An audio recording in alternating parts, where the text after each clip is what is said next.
My name is Dr. Ian Storch. I'm a board-certified gastroenterologist and osteopathic physician, and you are listening to DO or Do Not. If you are interested in joining our team or have suggestions or comments, please contact us at doordonotpodcast.com. Share our link with your friends and like us on Apple Podcasts, Facebook, Twitter, and Instagram. We hope you enjoy this episode. Welcome to the first episode in our series highlighting physicians for Osteopathic Awareness Month. Today we interview Jason Haxton, who has been awarded an honorary DO because of his role as the director of the Museum of Osteopathic Medicine in Kirksville, Missouri for the past 20 years. Today he will share with us some of the fascinating history of osteopathy. The collections of the Museum of Osteopathic Medicine include more than 80,000 objects, photographs, documents, and books dating from the early 1800s to the present, focused mainly on 1870 to 1940. The core of the collection consists of artifacts from the founder of osteopathy, A.T. Steele's professional and private life, most of them donated by A.T. Steele's daughter and members of her family. Since the founding of the museum in 1934, other family members, DOs, and museum supporters have donated many additional artifacts that reflect the ongoing history of the osteopathic profession. The research collections of the International Center for Osteopathic History also include many former holdings of the A.T. Steele Memorial Library, for which the museum assumed responsibility in 1997. Of note, when we interviewed Dr. Darnita Anderson Hill last month, author of Blacks in Osteopathic Medicine, an idea whose time has come, she has found the resources of the museum invaluable to her writings. We hope you enjoyed this episode. Today we have a very special guest, Jason Haxton, who is the director of the museum in Kirksville. Jason, thank you so much for being with us today. Ian, like I said, I've heard your podcasts and shows, and I'm thrilled that I get to be on it. That's awesome. That's cool. We're really excited. So for full disclosure, you were recommended by Margaret Wilson, who totally, her interview at this point will have been a few episodes before, and she totally gets what we're doing. And I asked her for some advice on people that I should interview, and your name came up, and I thought, wow, that's really a cool idea. And I am an honorary DO, which is not something they give out very easily. I only know of like 4. So you're a DO. You are. So a DO. I am an honorary DO, meaning that I have contributed enough to the profession that an institution, a German institution, a 50-year-old institution of medicine and health, went through all the process to give me a degree as an honorary DO. So, wow. And I do know a few tricks, but I only use them on my children. That's cool. That's really cool. That's really cool. Yeah. So, even if you did not have a DO behind your name, we've made a couple of exceptions, and we're happy to have you. You're certainly one of the exceptions we're happy to make. So I'm going to start the interview, Jason, the same way I start the physician interviews, which is, and I'm going to ask you a little bit about to explain your job, but just start by telling us what you do, what your normal day looks like when you wake up, and what you do during a normal day, maybe even what you did today. Well, and that's the fun thing about the museum profession, particularly in osteopathic healthcare, is that every day you never know what's going to show up in the mail, because we are the only university that has a museum of osteopathy in the world. So when you go online, if you found something, it brings you to us. And we have our website, the Museum of Osteopathic Medicine. We have our Facebook, our social media. And so today I actually talked for the first time to one of the Steele descendants. This would be Andrew Taylor Steele's sister's kids. So a granddaughter who has pictures and stories and artifacts. And so we were just chatting. She's in Greeley, Colorado, and she learned a lot that she didn't know. And she's sending us family stuff. She goes, I don't know how to use the internet. I'm just going to send it to you. Wow, that's so cool. That's so cool. So on a normal day, do you give tours? Do you, again, are you opening mail? Obviously, there's stuff coming in, but what else are you doing during the day? What does your main job entail? Well, and even during COVID, though the university kind of is very careful about people coming and going, with our student population, we are giving history and tours around the school and around the community. There's a lot of things, and the students are really enjoying that interaction, because they feel themselves somewhat isolated. And students that have even been here for a few years are ambassadors. They've never been to some of these or heard the stories. And so we're very active. I'll be giving a lecture tomorrow to Mexico City to the osteopaths. So it's not just the United States, but it's the world. Since March, I've given about 80 lectures, France, London, Maine, Missouri, all over ACOM, AOA. So what we have to talk about, the philosophy of health that Dr. Still is like breaking it down to the way that Dr. Still would do it. Body, mind, spirit. How did he come up with these ideas? How do they apply today? His inclusiveness, his gender equity, his diversity. These are things that were just his foundation, and they serve us well today. Great. It's so great. And you're so passionate about it. I love it. It's funny. We did an episode that's coming out in the next few weeks, and it was actually our first physician who specializes in neuromuscular medicine. And in the introduction, I was talking to the student that did the interview on the introduction. Most of our episodes have shown how DOs are special, but I think this episode presents and what you represent, and what, again, a physician that practices specifically neuromuscular medicine or OMM, or osteopathic manipulative medicine, is what makes us unique. So there's two parts of the podcast: of what makes a DO special, and then there's these special episodes that really show what make us unique. And I think that's what's great about osteopathic healthcare, because again, though we do the OMM, it's the philosophy of the whole person and bringing them towards health. And as Dr. Still says, we can't fix everything, but we can make every person a little bit better. And most people are waiting for that. I mean, they bring in patients with cerebral palsy. He goes, and this is really sad. But I tell you, we can give this person better quality of life. And that's what we're going to do. And so this has always been the philosophy of how do we move our patients closer to the best person they can be. And we find in this time of this epidemic that the healthier you are, the better you have. And that's what Dr. Still says. Your best fight against disease is health. And if we can get those 10 pounds off, teach you how to have better mental health, how to exercise, that you become the best person you can be. That's what we can do that's best for you. And so it's a great philosophy about health. And you've got to be mentally healthy as well as physically healthy. The two work in conjunction. Yeah, I don't think any physician would ever argue with any of those tenets.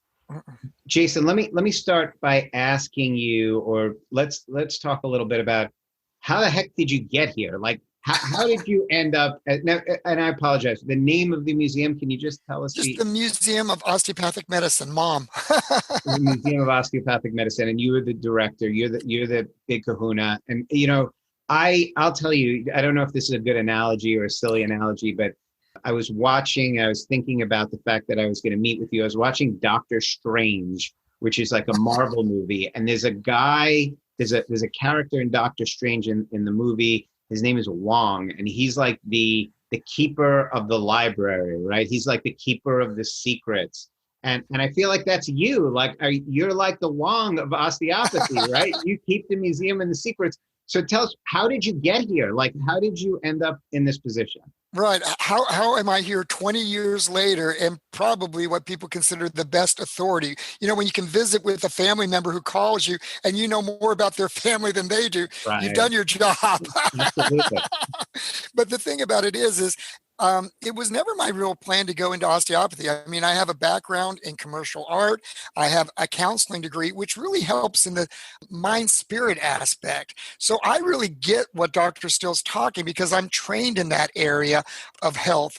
And I've got my humanities degree. I worked in getting my master's in education and started my doctorate in health education. But what happened is, after years of administration at a nice liberal arts university, it's kind of like, is this it? That was here in Kirksville. I actually came for a job, got my counseling degree, and then worked on my master's in education at Truman University, the neighboring university. And I was in charge of all the students that lived on campus. Anything that wasn't done in the classroom was my responsibility. And I did that for 10 years. Wow. Right. So you're in Kirksville. So you're in Kirksville. So this is kind of like you're headed towards a meeting with osteopathy. Yeah, and it was kind of by accident because actually it just so happens the university is again a sister university, but I came here for that education and that job and found out about osteopathy. And when this family, my wife has used, I've used it. My kids were born, with basically obstetrician, osteopath. And when my kids were injured and my mother and father-in-law, we have all, and what keeps osteopathy going is the patients, because you really do feel that you're looked at and not the symptoms, but what will make you healthier. And so by joining on to help the museum, then it was just a bunch of spouses grabbing and collecting and making a mess of everything. So, I mean, at least they got it, but they're just like filling the attic and they're not doing anything with it. Right. So, Jason, just to share with you my experience, I interviewed at Kirksville about 20 years ago. And, I was telling Margaret Wilson, again, TMI, but, I had a girlfriend in New York at the time, and I ended up choosing my school partially because of that. But I loved Kirksville. It was an amazing experience.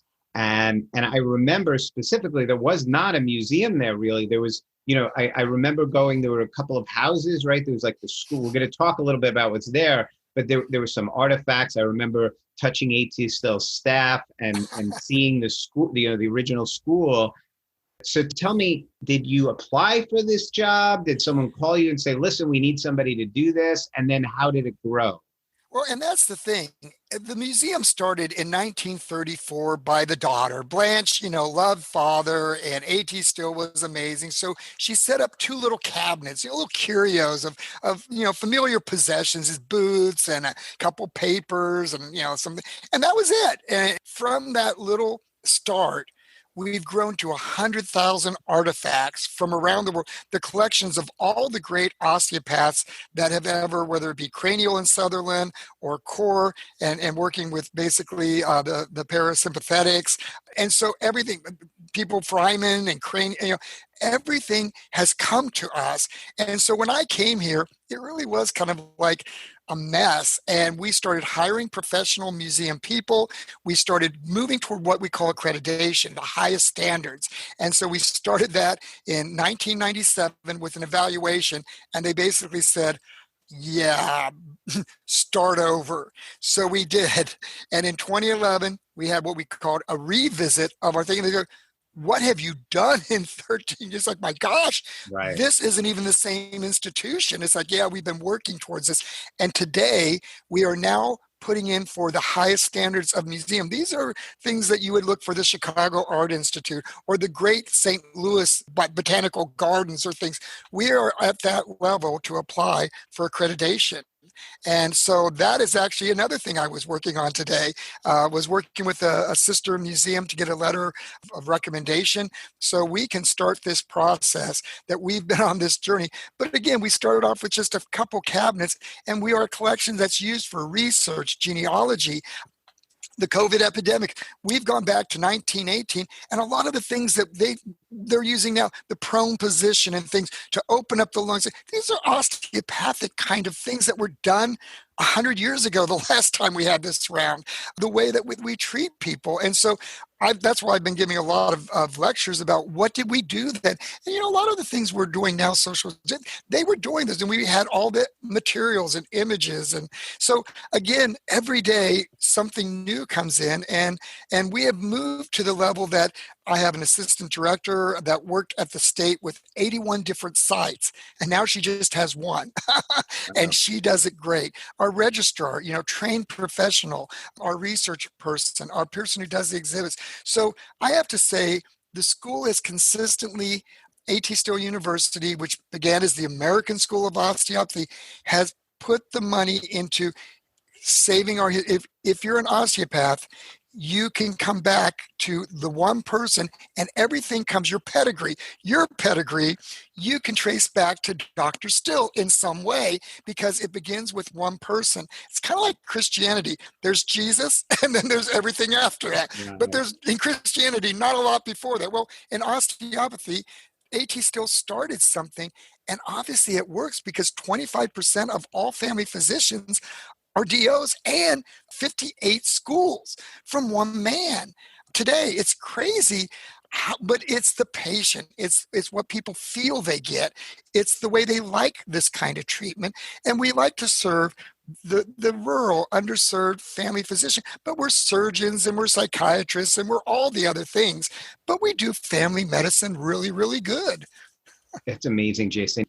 I want to hear about you and the museum, but I think that if I was a, say, pre-medical student and I was thinking about osteopathic medicine and I started listening, would I be able to kind of understand and comprehend and follow the discussion? So it may be best if I ask you just to give us a little brief story about A.T. Still, maybe in like a 2-minute fast forward, this is his life. And a few minutes just on his philosophy before we start talking about the museum. Okay. Can you do that? So, yeah. So if we were to kind of look at Dr. Still, this is a man who never wanted to be a doctor. He wanted to be a farmer, marry his local gal, and have a family and just have a nice little simple life. But a hailstorm destroyed his crops and he couldn't replant, so he and his wife decided to teach. No money in education. So he looks to his father and his older brothers who are physicians and says, maybe that would be a path, at least for security. So he goes into medicine because he thinks it's a way to survive and make a living. But what he sees, the blistering, the poisoning, the dosing, the medicine, he says, this doesn't work. And it's like, but you make money. He goes, but it doesn't work. I can't do this. And this was medicine. Most of the people went to doctors, half of them died. So much that Thomas Jefferson said they shouldn't even be licensed because, and we're the frontier. It's a life and death situation. So you just get what you can get. But Dr. Still, when finally his wife dies after birth and the child dies, and then all of his children from his first marriage die, he remarries, loses 2 more children. He says, this is it. We've got to have something better. Not only did they die, they were tortured. And I want to find something that works. And so he moved towards the foundation of health. Diet, exercise, mental health, and this thing called manipulation that in many ways, it's a little tweak. It's like your car needs tweaks, machinery needs tweaks. Our bodies get kind of roughed up, exercising, sleeping, doing what we do. We need to tweak so health flows in naturally and waste flows out. It's a very simple thing, but you clog up the sewer system and the city's going to go wrong. And that's what our bodies are like, Dr. Still would say. So he moves this idea is no medicine, which was arsenic, mercury, cyanide, opium. No, those were the drugs. No drugs till we know better. You would be amazed with the drugs we have today, but they didn't have those. Let's work on what brings health. And so Dr. Still started this, and then the school grew based on what we knew. And in 1909, they looked at 166 medical institutions and said 100 of them are crap and closed them. 2/3 of medical education closed. That's how bad it was in the United States. But the 8 osteopathic schools founded on a European model of research and health survived, and 66 MD schools. But being such a small percentage, it was hard for us to really share our story. And we just hung in there. And again, as I said, what we were able to do is they gutted so much medicine. There was nobody in the Midwest. And that's where our schools were, in Kansas, in Des Moines, in Chicago, in Kirksville. And so they needed us to provide the service for these rural populations. And it somewhat became our mission of the rural underserved family doctor, which we still hold to as one of our areas. But we've expanded throughout the United States. Almost in every state, there's 1 or 2 of our medical institutions. And so I hope that gives the story of what we do is we base our medicine on evidence, what works, research, and proof, and with what we always have known is the foundation of health. Yeah, I think that is the best 2-minute explanation. That is perfect. And again, I think the whole point or the whole idea behind your interview and what makes it so important is these are the things that make DOs unique. So again, as you said, I'm a gastroenterologist. My postgraduate training was mostly allopathic. It was really all in MD institutions because that's where I felt that I could get the most training. But my foundation is all from osteopathic school with these concepts. And again, it's what I believe. And I think that you'd be hard pressed to find any physician that would disagree with any of the basic concepts that you're presenting. And this is what I often hear. It's like, okay, wait a minute. My DO, which would be you, wouldn't do OMM on me. You wouldn't do manipulation. But the feeling is understanding it and knowing it to some degree makes you, I think, in some ways, a better understanding doctor. And therefore, because you understand, you can make a reference. But a surgeon can do ribless because the sooner the body starts to feel normal and goes out of its hibernation from the shock of surgery, the quicker you start to heal and the quicker you get out. So there are little things we've learned, and such as the prone position to keep people off ventilators. These are things that are very natural to the osteopath of working with the body, the way understanding how to give more capacity, how to take pressure off, how to get the body healing faster, how to get the lymphatics producing the white blood cells. So again, Dr. Still knew all of these things and passed this on. But he also said, we're progressive. We will always get better. And so we use cadavers. We use digital anatomy. You never have enough anatomy. We use ultrasound. One of the first schools to start teaching students to look at the live body because the body changes in death. And Dr. Still said us, it's good, but it's not the same. And so he pushed us to go forward. He goes, I'm not the end of it. I'm the start. And every person will make it better. Right. Jason, just to explain again a little more for the medical students, you've referenced a few times prone positioning. So for those of you who aren't medically trained and don't understand that term, during the pandemic, and this has been used in prior disease states, but patients on a ventilator usually classically are laying on their back. And specifically during the pandemic, one of the techniques that was used was changing the position of a ventilated patient from laying on their back to basically laying on their stomach. And it was found that those patients had better oxygenation and better outcomes, which we've shown in the past. And I think, Jason, your point is that that's an example of a very simple physical change in the patient, again, turning them from their back to their stomach, which made a huge difference. Right. And that could be extrapolated into some of the things that the osteopaths think about on a daily basis. And it's a very simple thing, but it's understanding the anatomy and thinking about what is my patient needing? What is the problem? Not the symptom, but what is the problem? And these kinds of things, flipping them basically to their stomach opens up the air capacity, lets the fluid drains by, takes the pressure off. And actually it'll keep them from going into a ventilator, which is a more dangerous state for patients once you've reached that need. So if we can keep them out of the ventilator, their survival rate goes up substantially and their healing rate, because that's a very intrusive machine, life-saving, but also hard on the body. And so again, understanding these simple things, and so it's treating people at the lowest level, but not dispelling that sometimes you need the drugs, sometimes you need the surgery, but do those as the last resort, not as the first resort.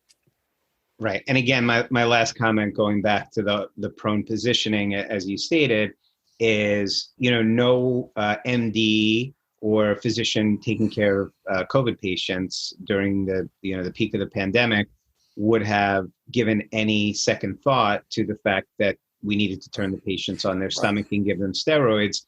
However, sometimes I guess standard physicians or allopathic physicians or, physicians that are practicing standard medicine now might not have a problem with the drugs, but may have a little question about manual therapy. And again, I think that's a little obtuse. Same with the fever. Dr. Stowe was always like, the fever is it's not disease, it's healing. And yet there's this attitude, oh my gosh, I got a fever, I got to get rid of it. It's like, no. You kind of need and people are like, what? It's like, no, the fever is fighting infection. It isn't, it shouldn't get out of control, but it also isn't a bad thing. And learning these basic things, and not treating the symptoms. Right, Jason. And again, just to define for the students, we definitely have a philosophy in current medicine that, we always give Tylenol and things like this to bring fever down. But the general idea is from a scientific perspective is that the body raises the temperature for a reason. And there is some theory that maybe viral proteins don't function as well at a higher temperature. And that's why the body is actually increasing the temperature to help fight the virus by not allowing it to do its function in the manner that it would be most beneficial to the virus, obviously.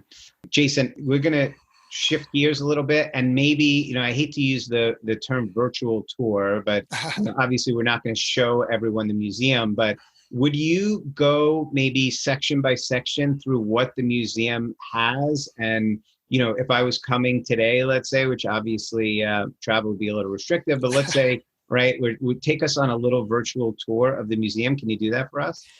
Yeah, and I think what's kind of fun is as you would enter a glass atrium, you would actually see the humble log cabin family home of Dr. Still. So you see that he came from a simple upbringing, but it was being in nature that made him observe how things work. And for that reason, that's why we're always on a foundation of what's going on and what are you observing. And so Dr. Still grew up in an environment of dissecting the animals that he killed for his meal. He learned more about anatomy before he was ever at the medical school, just through living in the wild. So that was a good thing. You next see this simple little schoolhouse because Dr. Still wasn't sure he wanted to teach this. He wasn't sure he could teach it. He could do it, but by having faculty that had an understanding how to build this little school where he accepted women. This was unheard of in 1892. Women were not to take the highest job, which was medical profession, but Dr. Still was home with his mother while father was preaching and doctoring. She was doing all the work and did it better than dad. So of course he accepted women. And when women could have women physicians, because the first instinct was just to give women hysterectomies. And so women wouldn't go to doctors. That was, standard procedure. Once women had, not saying but once women had women physicians who understood better how the function, women wanted women doctors, but they take men doctors too. But what I'm saying is it changed medicine in many ways by having women involved and doing a great job. So this little humble schoolhouse grew within a few years to 600 and then to 9 schools and now to the number of schools. So again, you come in and you see the schoolhouse, you see the log cabin, you come into the museum, you see a dissected nervous system. This has only been done 4 times. And our school did it twice. The other one's at the Smithsonian. And there's one in Bangkok and one in Pennsylvania. But it shows the importance of understanding the anatomy. If you're going to work on the body, understand it, and you can never have enough. You can actually then see how OMM, manipulative medicine, works, the techniques, the tools from Dr. Still's times to now, and things that are used. You see research that we had one of the first x-ray machines to prove that when you do manipulation, you're actually doing something. And all the research that went into when your body is not in alignment, all kinds of things start to go wrong. Your sweat patterns, your pain patterns, all kinds of healing is interrupted. And so we then see the story of Dr. Still in another area. And then a whole section of just his lifestyle. As far as what his home was, because his home was open and he treated the presidents, anybody that was the significant people, Mark Twain, people that you would know, Buffalo Bill, the people that were the people, the musicians, the artists, the politicians, all came to Kirksville to be treated because they wanted good care. And that's what they got. That's great. Yes. So you have the house and the school, and then I was looking on the website because, again, I'm a little embarrassed, but I have not been back to Kirksville since that interview. But yeah, you also have a room with pictures and documents and those type of things as well. We have a whole research center, a library dedicated to what do you want to know? Do you want to just know family stuff? Do you want to know one specific area of medicine? How have we worked with this through the time? And that's the idea. What's funny is orthotics. It sounds kind of funny that everybody has heard, I think, of Dr. Scholl's. Basically they're orthotics. You put them in your shoes. People don't realize that Dr. Still pioneered the concept of orthotics. He had a problem, a fever that went on for 8 months and had a little balance issue. So in his boots, he stuck leather extra boots to push his feet towards the center. And he must have taught this because the original foot ease of Dr. Scholl's had within the label osteopathic. So people don't even realize something as common as that has basically a foundation in osteopathic healthcare. And Dr. Still pioneered this. He just did it because he needed better balance. And that's what the walking stick and the boots were all about. It was just his treatment for standing upright. And on the left side, the indentions are tight in his orthotic, and the right foot's a little schmoozy, and that's where the walking stick was. So we can actually see his own healthcare needs because he's just a person. So Jason, what else? Just give us a little more on what is in the museum. Can you just tell me about some of the other parts of the museum? And so we also have a medicinal garden because, again, at one time, each family was responsible for their health care, and everybody had their own little home remedies. And there's a lot of validity to some of these home remedies because they've been used for 300 years. I mean, we came up with aspirin by looking at the Native Americans. When the women would go into labor, they would go peel off the bark of the willow tree, and the women would chew on it, the basis of aspirin. And so there is some healing things. And so we have a whole medicinal garden in the story of using these with all the plants that you would find in the Midwest. So the things that you're going to find when you walk down through the woods are all in our garden, and explaining how they were used by both American Indians and by the local settlers as healthcare. And some of these, we have Dr. Still's cemetery site. We have the downtown area, which has not changed. And so we talk about early medicine. So we do tours throughout the city that hasn't changed, and Dr. Still's statue that he lived to see, and how the town worked as a medical community is all part of the tour. Jason, can I ask you, do you know, or can you think of any special guests over the years, people that have visited that really stand out, that you were either surprised that came or excited that came?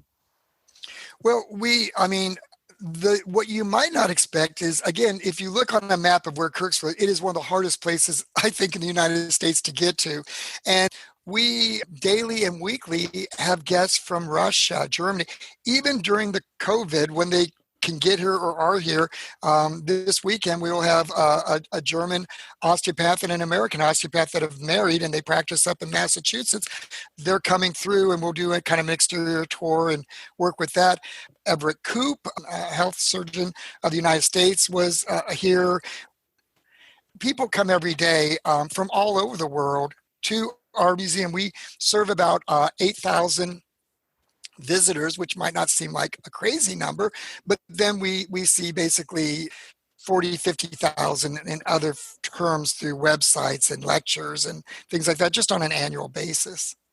So if someone wanted to come for a tour, we're going to wrap things up. Jason, thank you so much for your time. This has been great. Can you tell me, let's say a student was listening, and they said, I really would love to, assuming everything opens up soon, and, we're hoping for that.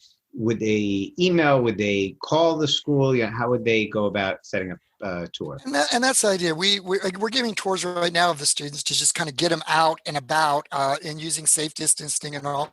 But the thing is, you could just call the museum. We're the only museum of osteopathy. If you look at Museum and Osteopathy, you'll get us on the website. You can actually virtually visit our museum.